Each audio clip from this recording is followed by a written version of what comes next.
오늘은 긍휼히 여기는 사람, 이런 제목으로 함께 은혜를 받고자 합니다. 우리 예수님 당시에 이 세계 패권국은 로마 제국이었습니다. 이 로마 제국의 철학자들은 긍휼, 자비, 또 동정하고 용서해주고 하는 이와 같은 아름다운 덕목을 이상하게 해석을 했습니다. 영혼의 질병이라 했습니다. 영혼의 질병이라고 경멸하고 무력, 아주 그냥 용감한 것, 그리고 지배하는 권세, 이런 것을 최고의 덕목으로 숭배했다고 합니다. 이와 같은 세계를 지배하는 철학 속에서 우리 예수님께서는 긍휼히 여기는 자는 행복하다고 가르쳐 주셨습니다. 로마의 철학자들은 긍휼이라고 하는 것은 영혼의 질병이라고 했지만 우리 예수님께서는 긍휼은 행복이라고 가르쳐 주었습니다. 긍휼히 여긴다고 하는 것은 어떤 의미가 있느냐? 긍휼히 여긴다고 하는 것은 무엇이냐? 첫째로 불쌍히 여겨서 돌봐주는 것이 긍휼이라, 이렇게 봅니다. 모세가 태어났을 때는 바로 왕이, 애굽의 바로 왕이 히브리 민족을 완전히 정체 또는 말살시키기 위해서 남자 아기를 출산하게 되면 나일강에 던져라, 죽여라, 이렇게 명령을 내놓고 있는 때였습니다. 그때 모세가 출생했습니다. 그런데 그 부모가 보니까 범상치 않는 아기라 석 달을 집에서 키웠다 그랬습니다. 더 이상 키울 수가 없을 때에 갈대 상자에 담아서 갈대 숲에다가 모세를 갖다 두었다고 그랬습니다. 그럴 때 바로 왕의 딸이, 공주가 나일강에 목욕하러 나왔다가 아기 울음소리를 들었습니다. 갈대 상자를 건져서 열어보니까 아기가 울고 있습니다. 그럴 때 하나님께서 이 바로 왕의 딸 공주의 마음속에 모성애를 하나님이 발동시켜 준 겁니다. 출애굽기 2장 5절에서 6절을 읽어봅니다. 바로의 딸이 목욕하러 나일강으로 내려오고 시녀들은 나일강 가를 거닐 때에 그가 갈대 사이에 상자를 보고 시녀를 보내어 가져다가 열고 그 아기를 보니 아기가 우는지라 그가 그를 불쌍히 여겨 이르되 이는 히브리 사람의 아기로다. 공주가 그 울고 있는 모세를 보고 불쌍히 여겼다 그랬어요. 불쌍히 여겼다. 그래, 아무리 이 히브리인의 아기라 할지라도 바로 왕은 죽이라고 명령을 했다 할지라도 공주 마음속에 이 아기는 죽일 수가 없다. 마음속에 불쌍히 여기는 마음, 바로 그것이 긍휼이라 이 말이죠. 불쌍히 여기는 마음, 불쌍히 여기는 그 마음 가지고 이 공주는 그 모세를 자기 아들로 키우게 됩니다. 얼마나 참 아름다운 이야기입니까? 비참하면서도 아름다운 이야기죠. 이것이 바로 긍휼이라고 하는 것입니다. 모성애, 이 세상에서 가장 하나님 마음을 많이 닮은 마음이 어머니 마음이라고 시인들은 노래하고 있습니다. 이 세상에 가장 정상적인 어머니들은 자기의 아기를 지극한 사랑으로 사랑하는데 그 사랑을 긍휼히 여기는 사랑이라는 것이죠. 하나님 마음도 마찬가지입니다. 이사야 49장 15절 말씀에 여인이 어찌 그 젖먹는 자식을 잊겠으며 자기 태에서 난 아들을 긍휼히 여기지 않겠느냐. 그들은 혹시 잊을지라도 나는 너를 잊지 아니할 것이라. 이것이 하나님의 말씀입니다. 젖먹이 엄마가 혹 자기 아기를 잊을지라도 야훼 하나님은 이스라엘을 잊어버리지 않겠다는 거죠. 긍휼입니다.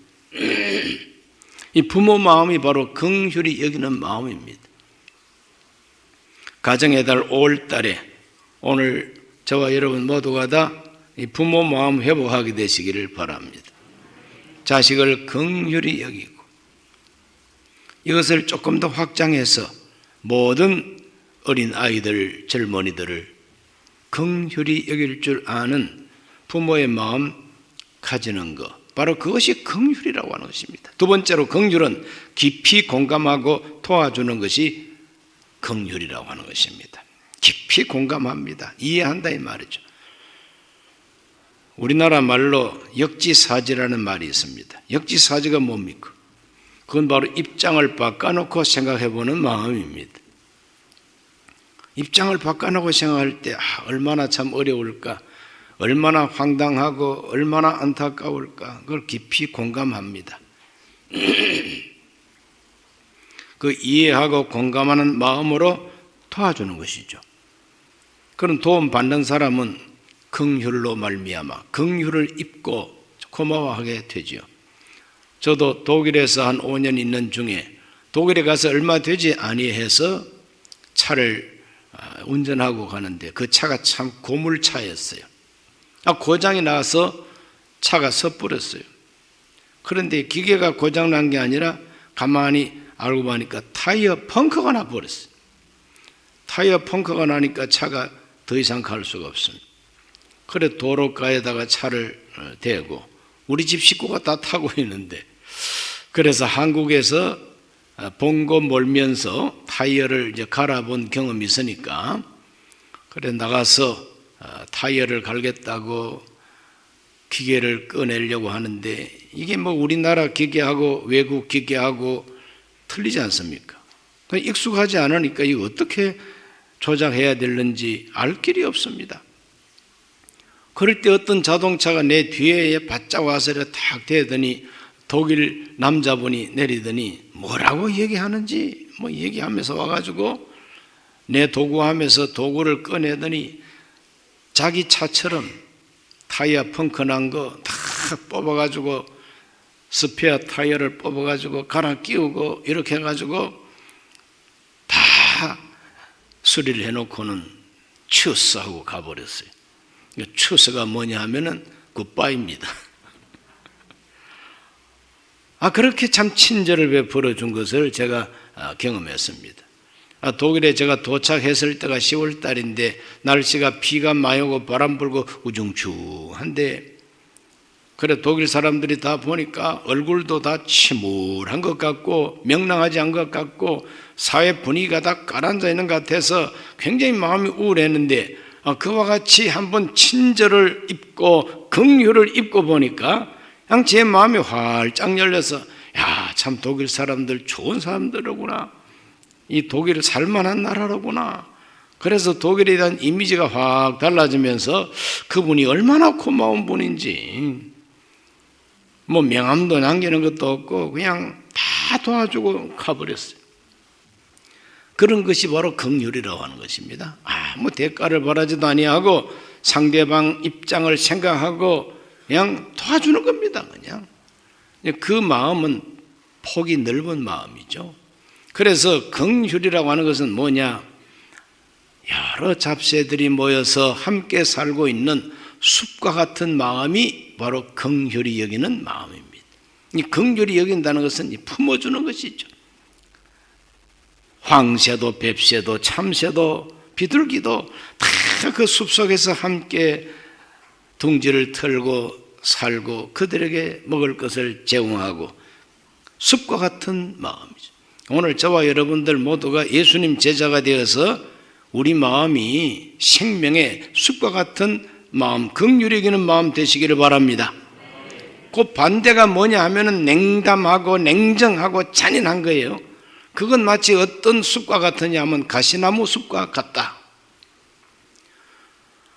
원래 하덕규 씨가 썼던 그 복음성가가 있었습니다. 가시나무라고 하는 복음성가가 있었는데 그 복음성가 안에는 예수님, 하나님, 보혈 한마디도 없습니다.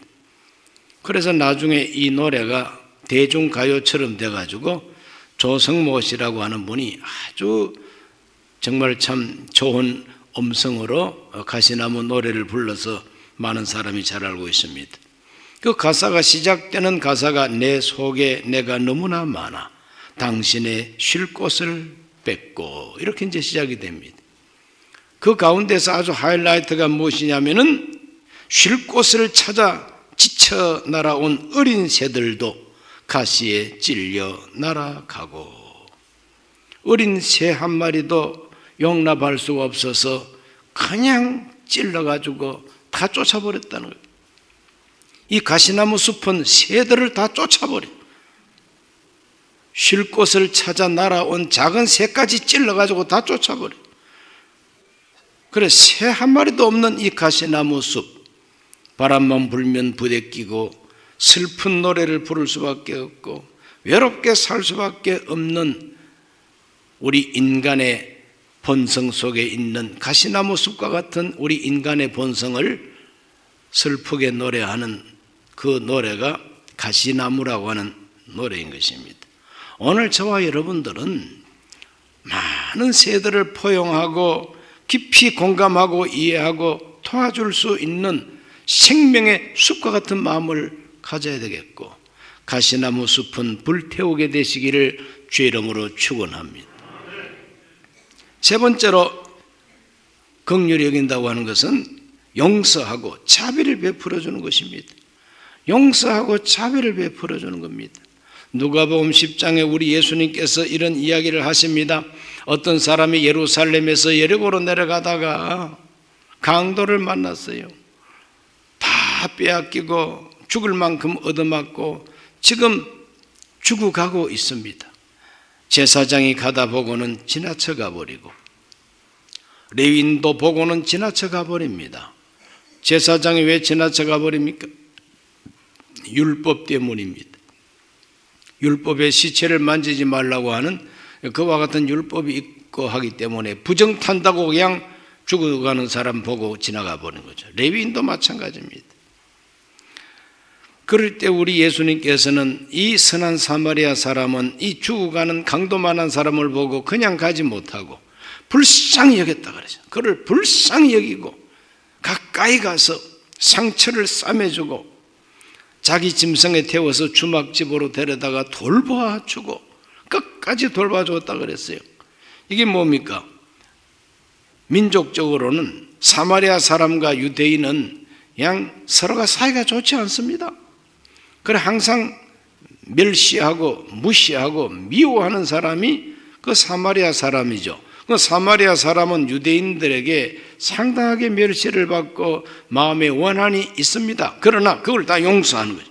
그걸 다 초월하는 겁니다. 그리고 그 사람의 생명을 살려냅니다. 돌보아 줍니다. 그걸 가리켜서 자비를 베푼 자라고 예수님 평가합니다. 누가복음 10장 36절에서 37절을 다 같이 읽어봅니다. 내 생각에는 이 세 사람 중에 누가 강도 만난 자 이웃이 되겠느냐?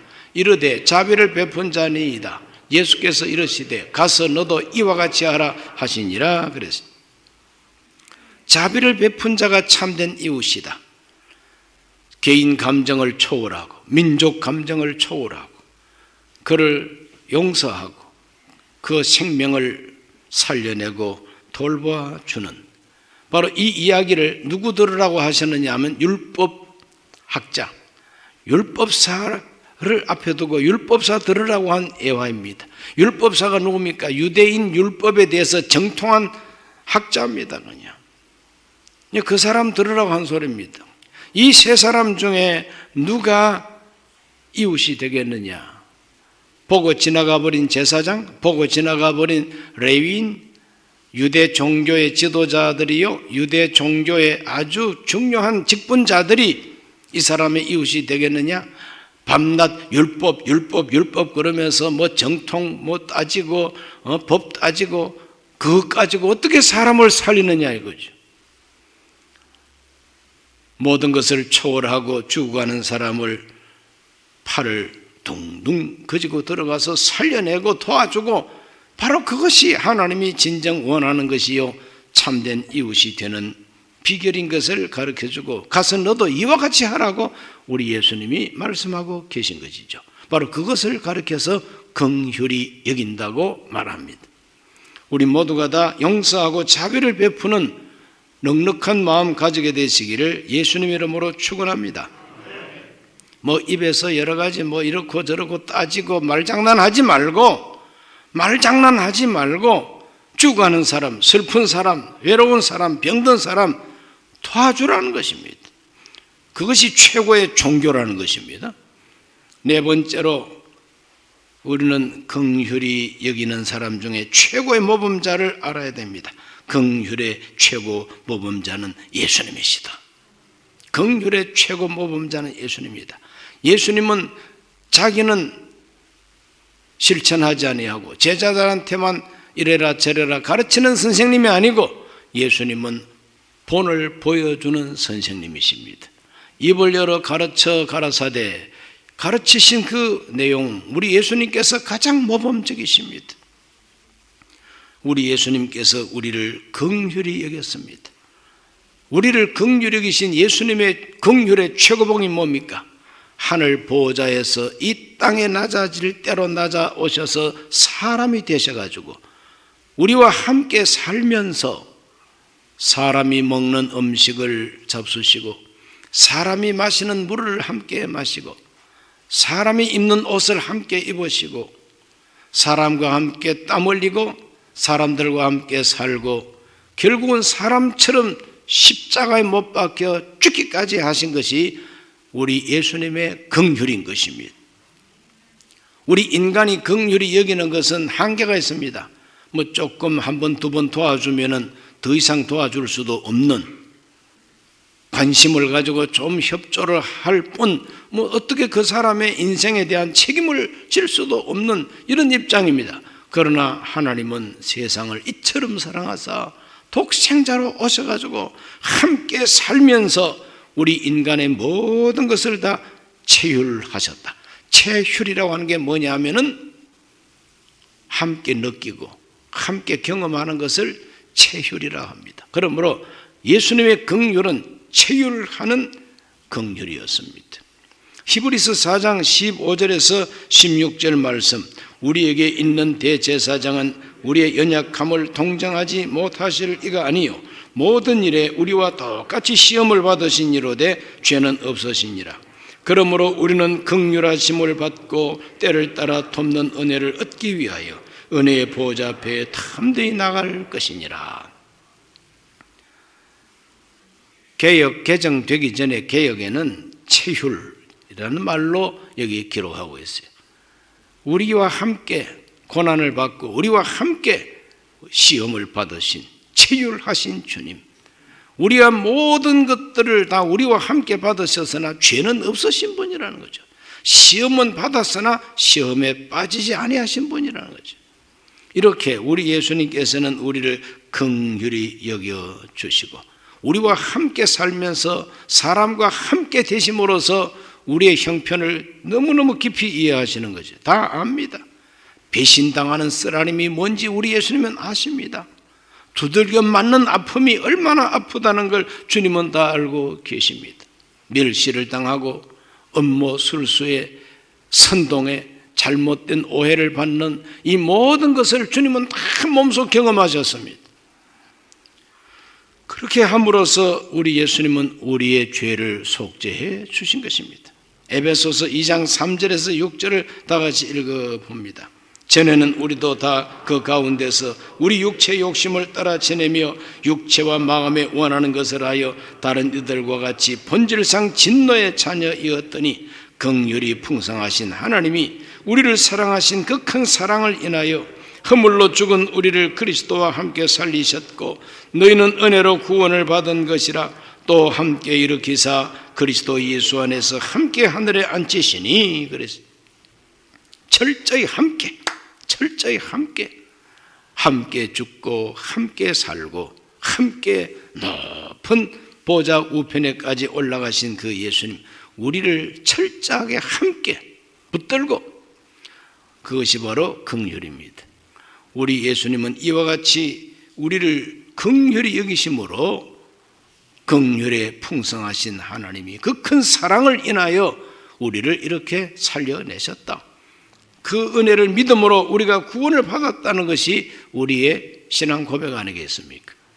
그러므로 친히 긍휼을 베풀어 주심으로 하나님 앞에 용서받은 우리, 예수님은 십자가에 못 박힌 그 자리에서도 자기를 못 박은 군병들을 위하여 기도하십니다. 아버지여 저들을 용서해 주옵소서.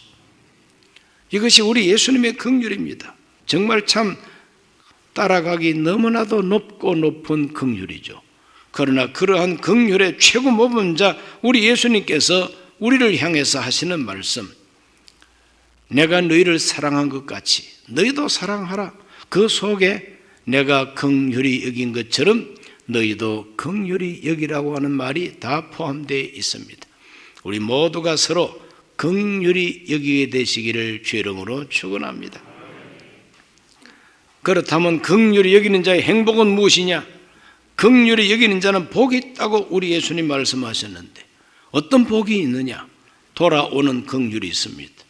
메아리 법칙처럼 심은 대로 거두는 것처럼. 그래서 사도 바울은 디모데후서를 쓰면서 이런 말씀을 남겼습니다. 디모데후서 1장 16절로 18절 다 같이 봅니다. 원하건대 주께서 오네시보로의 집에 긍휼을 베푸시옵소서. 그가 나를 자주 격려해 주시고 내가 사설에 매인 것을 부끄러워하지 아니하고 로마에 있을 때에 나를 부지런히 찾아와 만났습니다. 원하건대 주께서 그로 하여금 그 날에 주의 긍휼을 입게 하여 주옵소서. 또 그가 에베소에서 많이 봉사한 것을 네가 잘 아느니라 그랬어요. 이 오네시보로라고 하는 사람이 있습니다. 바울은 죽기 직전에 쓴 편지가 디모데후서요. 바울은 죽기 전에 기억나는 사람이 있습니다. 오네시보로. 내가 과거에 감옥에 갇혀 있을 때 오네시보로가 자주 나를 찾아와서 나를 격려하고 나를 위로해 주었다. 또 에베소 교회를 개척하고 교회를 성장시킬 때 많이 봉사했다. 그러므로 이 오네시보로를 잊을 수가 없어요. 긍휼을 입었으니까. 이 긍휼을 입은 이 사람을 위해서 그가 죽기 전에 기도하고 있습니다. 주께서 그에게 긍휼을 베풀어 주옵소서. 바울의 기도가 반드시 응답된 줄로 믿습니다. 그러므로 우리가 남을 긍휼히 여기면은 긍휼이 내게로 온다는 것을 믿으시기를 바랍니다. 잠언서 11장 17절에 이 말씀이 있습니다. 잠언서 11장 17절, 인자한 자는 자기의 영혼을 이롭게 하고 잔인한 자는 자기 몸을 해롭게 하느니라. 자기 영혼을 이롭게 한다는 것은 자기 영혼이 평화를 누리고 자기 영혼이 평안하다는 것입니다. 그러므로 긍휼히 여기는 사람은 마음이 평안해요. 그래서 옛날 동양에서도 인자무적, 인자한 사람에게는 적이 없다는 것이죠. 남 들으면은, 당사자가 들으면은 섭섭한 말 입에서도 내지 말고, 당사자가 곁에서 들으면은 왜 거짓말해? 이렇게 욕을 얻을 만큼 거짓말하지 말고 언제나 정직하게, 언제나 다른 사람들에게 덕이 되는 말을 이렇게 하고, 이렇게 사는 사람은 적이 없습니다. 그러므로 돌아오는 긍휼이 있고 하나님이 갚아주십니다. 긍휼히 이기는 사람은 하나님이 갚아주십니다. 마태복음 6장 4절에 예수께서 말씀하십니다. 너의 구제함을 은밀하게 하라. 은밀한 중에 보시는 너의 아버지께서 갚으시리라. 구제하는 것도 긍휼히 여기는 것이거든요. 그러므로 은밀하게 구제하고 긍휼히 여기는 사람은 하나님이 갚아주신다고 예수님께서 말씀하고 있습니다. 잠언서 19장 17절 말씀에도 말합니다. 가난한 자를 불쌍히 여기는 것은 야훼께 구워드리는 것이니 그의 선행을 그에게 갚아주시리라. 하나님은 갚아주십니다. 마태복음 25장 40절 말씀입니다. 임금이 대답하여 이르시되 내가 진실로 너에게 이르노니 너희가 여기 내 형제 중에 지극히 작은 자 하나에게 한 것이 곧 내게 한 것이니라 하시고, 지극히 작은 자에게 긍휼을 베푼 것이 나에게 긍휼을 베푼 것이라고 그렇게 말하면서 너희를 위해서 예비한 거룩한 영생의 나라에 들어가라고 이렇게 심판할 것을 예수님께서 마태복음 25장에서 말씀하고 있습니다. 그러므로 우리 모두는 긍휼히 여기는 자가 되어야 되겠는데, 가장 긍휼히 여기셨던 예수님을 본받고, 그래서 사람에게 긍휼을 베풀면은 반드시 나에게 하나님께서는 갚아주신다는 것을 믿으시기를 바랍니다. 세 번째, 긍휼히 여기는 자가 되려면 어떻게 하면 되느냐? 우리 모두가 긍휼히 여길 줄 아는 예수 제자가 되려면 어떻게 하면 되겠느냐? 제일 중요한 것이 내가 먼저 긍휼을 입었다는 것을 알아야 된다. 내가 도대체 누구냐? 나는 하나님의 긍휼을 입은 사람이다. 사랑을 입은 사람이다. 그걸 알아야만이 남에게 긍휼을 베풀 수 있습니다. 요한 1서 4장 10절에서 11절에 사랑은 여기 있으니 우리가 하나님을 사랑한 것이 아니요 하나님이 우리를 사랑하사 우리 죄를 속하기 위하여 화목 제물로 그 아들을 보내셨음이라. 사랑하는 자들아 이같이 하나님이 우리를 사랑하셨은즉 우리도 서로 사랑하는 것이 마땅하도다. 마땅하도다 그랬어요. 사랑을 입었으니, 사랑을 먼저 받았으니 사랑하는 것이 마땅하다 이 말 아닙니까?